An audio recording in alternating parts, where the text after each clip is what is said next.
Hello everyone, this is Mr. O. I went ahead and created a video to help you guys out with the start of your Weebly units. And now you guys have already created the Weebly personal page and you guys did a good job on those. Now it's time to move on to the unit itself. Alright, so if you can see that I have my Hist368 Weebly page up, and it looks familiar to all of you because all of you have had to go to it to do some assignments. You can see I have 3 pages: Home, Weebly, and Weebly is just a page with just an objective on it, and then the Weebly assignment page. If I go to, if I open a new tab and I actually go to the site as everyone else sees it,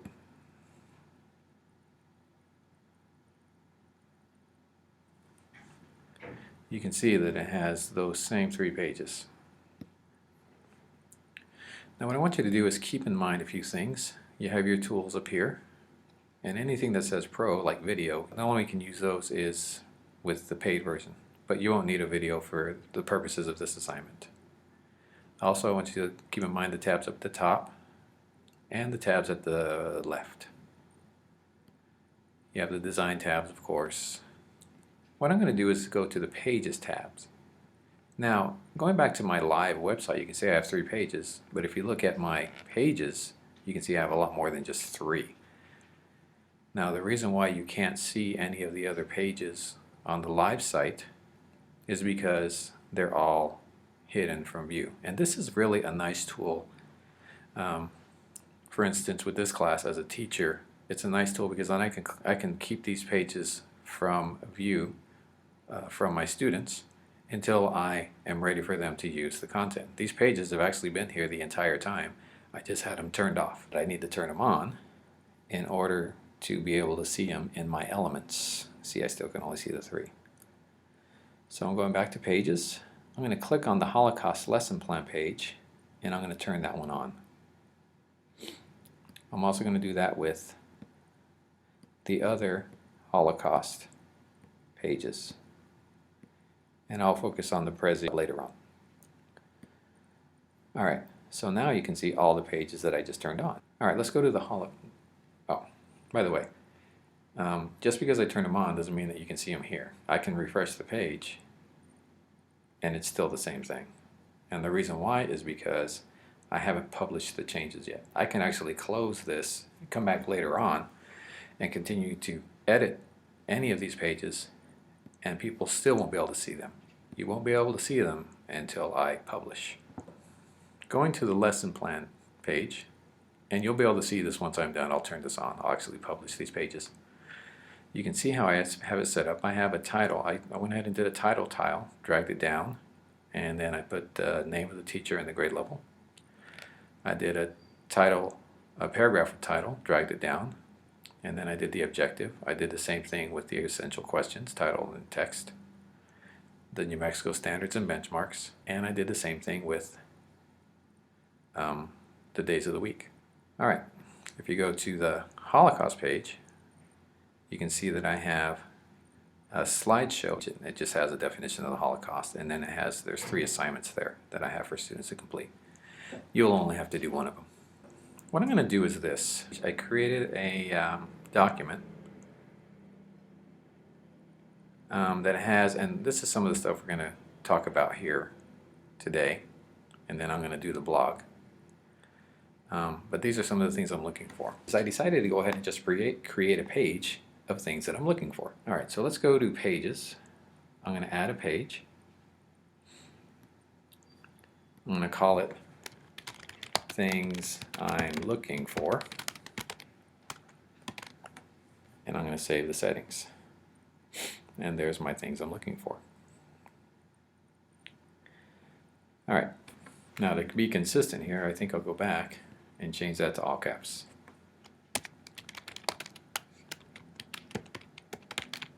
Just because the other ones are the same way. And you can see I just changed the title. I mean, I didn't change the title, I just added all caps. So I'm going to go to that page. I'm going to go ahead and just add a title. I'm going to center it, and I'm going to call it Things I'm Looking For. I'm going to go ahead and highlight those. I'm going to increase it, and then I'll change the color of the text. Let's use purple. And this is where you go, this is where the multiple columns comes into play. Oops. If I go back to my Holocaust lesson plan, I have the multiple columns. I'm going to go back to the things I'm looking for. And if I'm going too fast, you can always rewind the video and go back and say, what did he just say there? So, alright, so I'm going to drag down multiple columns. I'm going to drag it down below my things I'm looking for. You can see right now it has 2 columns. I'm going to change it to this, to 5. And then it's the same thing. You just take your title and text and you drag it down. You can drag down and you can drag a picture and put it in the second column. You can do a paragraph in the third. You can do however you want to do it. What I'm going to do is call this first one objective, and then I'm going to just put some short directions. Okay, let's do this. All right, here we go. All right, essential questions. I'm going to drag down title and text. Essential questions. Click here. Have a minimum of 3 essential questions on your unit. Mexico standards and benchmarks. Again, drag down title and text. And the last thing, links. Let's talk about links. All right, let's maximize this. Provide links to other websites, links to other pages on your Weebly website, and that are both text and image. And I'll cover that in a bit. So there's some things I'm looking for. All right, I'm going to go ahead and drag down another element. I'm going to call it blog, and then we're going to do have a blog page with directions. And again, we'll cover that in a minute. So I'm going to go back to the lesson plan. I want to change one of my lessons. All right, I have 7 lessons. Don't worry, you don't have to do 7. I'm going to change lesson 7, vocabulary. I don't want my 10th graders to do the vocabulary. When I say my students, I mean, what I'll do is I'll refer to them as my 10th graders. All right, so I want them to do a blog. All right, so I'm going to delete that. I highlighted it, delete it. I'm going to eliminate some of that extra space. And then I'm going to add directions in there for the blog. Now, fortunately, I already created directions. They're right here. So I'm going to highlight those, copy them. And sometimes if you create text on a document page like Pages or Word, it's actually better because then everything that you have misspelled on there shows up. All right, so I'm going to highlight that. I'm going to copy it, and then I'm going to paste it in here. And there's my blog. All right. Now, one of the things I ask you guys to do, as far as things I'm looking for, links to site, is I want links that are text and image. All right. So I'm going to go back to the Holocaust lesson plan, and I'm going to create a link right here. I want this right here, this blog word, to be a link to my blog page. So I'm going to highlight the word blog. Now that as soon as you highlight it, this little toolbar pops up. Watch, I'll show you again. All right, if I click away, then it disappears. All right, so if I click here, then there's your toolbar. I highlight the word or words. You can do as many words as you want. You can do a whole paragraph, or you can do one letter, you can do a period. You can do anything in between. I'm going to highlight that. I'm going to click on this little chain link. It brings up this window, and you have options here. And the option I want for this one is page on your website. So I'm going to click from that button to this one.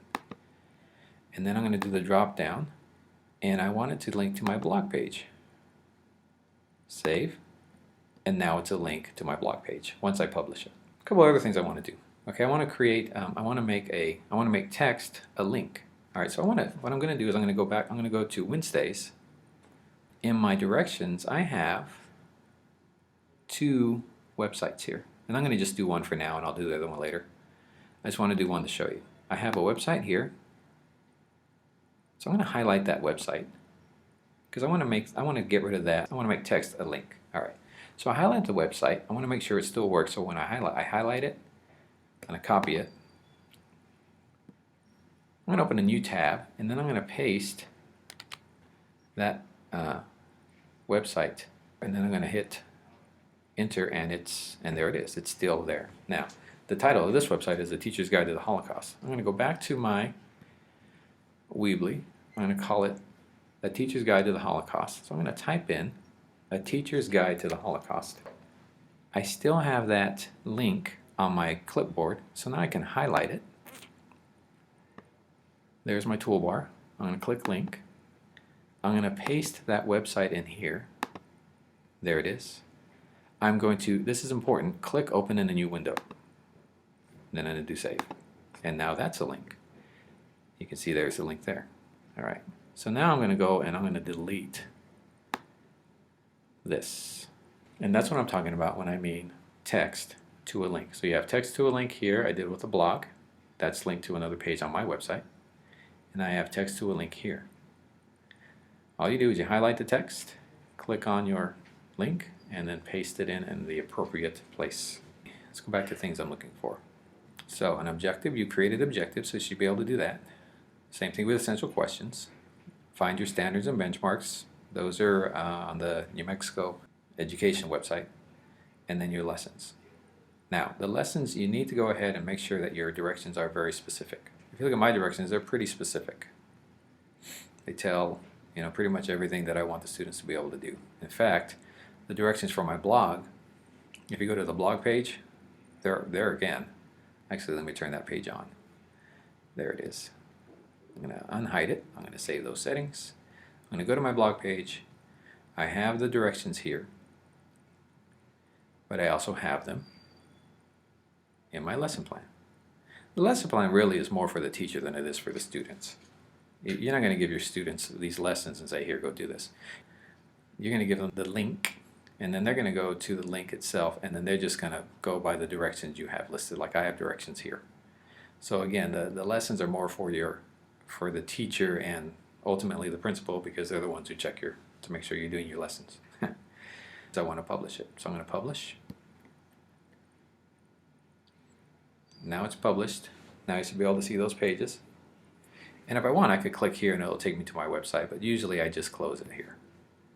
All right, so if I go back to my live site, you can see, well, look, there's still those pages there. The only reason why is because I need to refresh it. Once I refresh the page, then all of those lessons show up.